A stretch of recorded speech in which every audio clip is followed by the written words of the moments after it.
Hello বন্ধুরা, আজ তোমাদের শোনাবো এক মহা পেটুক বিড়ালের কাণ্ড।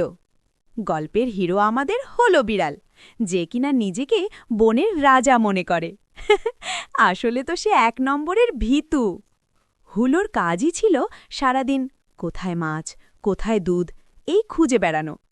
এক পড়ন্ত বিকেলে হুলো হাঁটছিল গ্রামের পুকুর পাড় দিয়ে।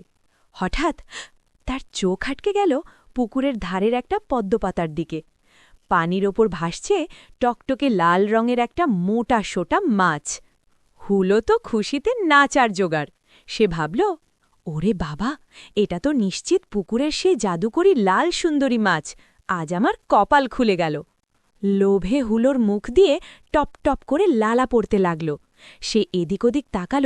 ধুর, কেউ নেই, এক্ষুনি এটাকে খপ করে ধরতে হবে। হুলো তার কোমর দোলাল, নখ বের করল এবং মনে মনে বলল, ওরে লাল মাছ, তুই গেলি কই? আমি আসছি। তারপর ১, ২ এবং ৩ হুলো দিল এক বিশাল লাফ। ঝাপাং! কিন্তু এ কি কাণ্ড! শকড! হুলো যেই না মাছটার গায়ে কামড় বসালো, মাছটা নড়লও না, চড়লও না, উল্টো একটা কটাস করে শব্দ হল।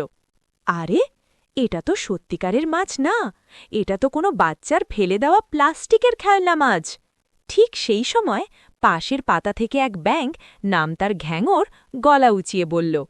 ব্যাঙটা চোখ মোটকে বলল, কি হে হুলো ভাই, প্লাস্টিকের ফ্রাই খেতে কেমন লাগলো? দাঁত আছে তো, নাকি খুলে গেল? হুলো লজ্জায় লাল হয়ে গেল। সে কোনোমতে পারে উঠে দিল ভোদৌড়। তবে মজার ব্যাপার কি জানো?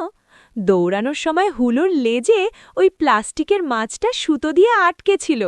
সে যত দৌড়ায়, মাছটা তার পেছনে পেছনে লাফাতে থাকে, টপাস টপাস। আর গ্রামের কুকুরগুলো ভাবল হুলো তাদের জন্য খেলনা নিয়ে এসেছে, তাই তারাও হুলোর পেছনে দৌড়াতে লাগল। সেই থেকে হুলো আর ভুলেও লাল রঙের কোনো জিনিসের দিকে তাকায়ও না। কেমন লাগলো বন্ধুরা?